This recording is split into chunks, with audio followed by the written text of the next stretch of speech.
This is Pattern Interrupt, a short episode designed to gently disrupt a belief or habit that may be quietly shaping how you feel in dating. It doesn't usually arrive as a dramatic thought. It tends to be quieter than that. You see a photo on his social media, a woman in the background of a group shot, or a casual mention of a friend who's a woman, or simply the awareness that he is, like everyone, a person who exists in a world that contains other women. And something shifts slightly in how you're carrying the situation. Not panic, but just a low hum of awareness, a subtle recalibration toward, how do I compare? Or it's not him specifically, it's the broader landscape. You're on a dating app and you're aware in the abstract of the sheer volume of other women also on it, also presenting their best versions and also hoping to be the one who gets chosen. And something about that awareness makes you want to be more impressive, more available, more carefully curated, more whatever it would take to be the one who stands out. This is the comparison instinct in dating, and it's worth examining closely because it tends to be so normalized, so quietly present in the background of early dating that most women don't think of it as a pattern at all. It just feels like being realistic, like staying aware of the situation, like not being naive. But here's what the comparison instinct actually does. The moment you start measuring yourself against other women, whether real or imagined, present or abstract, you have moved out of a genuine experience of the relationship and into a performance of it. You're no longer primarily in connection with him.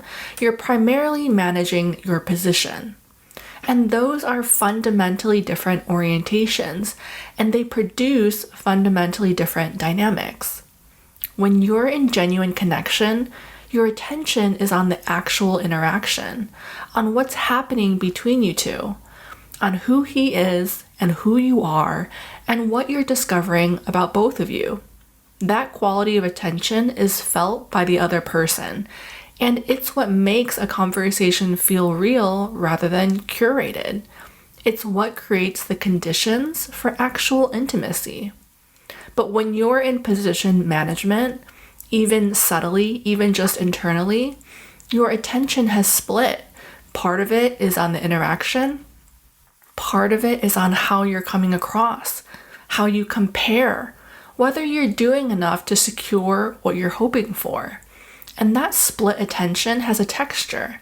It makes you slightly less present, slightly more performed, slightly more focused on winning something than on connecting with someone. The comparison instinct is almost always a symptom of uncertainty about where you stand. When you feel secure in a dynamic, genuinely secure and not performed security, the existence of other women doesn't produce this particular hum. It's not that you're unaware that other women exist, but it's that your attention isn't organized around them because it doesn't need to be. The connection itself is providing enough of a signal.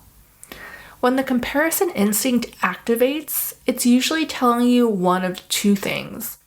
Either you're in a dynamic with genuine uncertainty, where his level of interest or commitment is actually ambiguous, in which case the comparison thinking is a symptom of real information that's worth examining. Or you're in a dynamic where things are actually fine, but your internal baseline of security is low enough that the uncertainty of early dating is activating a threat response, regardless of what's actually happening in front of you. Both are worth understanding, but neither is addressed by competing. Because here's the thing about competition in this context. You cannot outpresent yourself into being chosen by the right person. The version of you that is carefully curated for maximum impressiveness is not actually more attractive than the version of you that is simply genuinely present. What draws someone toward you, what creates the experience of connection that makes them want to keep showing up, is not a performance, it's contact. real contact with who you actually are. The women who are most compelling in early dating are not the ones who are trying the hardest to be compelling. They're the ones who seem most fully themselves, who are genuinely interested rather than strategically interesting, who are present in the interaction rather than managing how they're coming across. And that quality of actually being there is not something that you can manufacture by comparing yourself to other women and then trying to outdo them.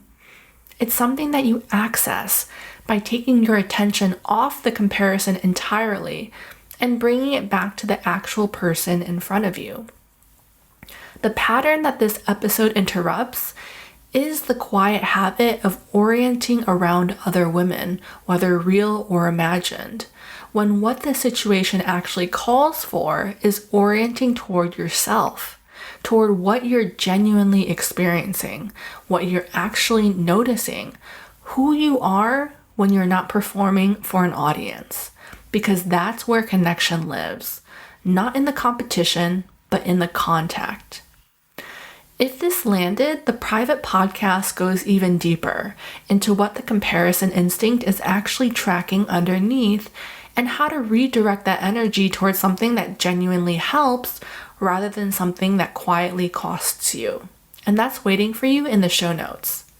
This episode is complete as it is. Stay steady, and I'll see you next time.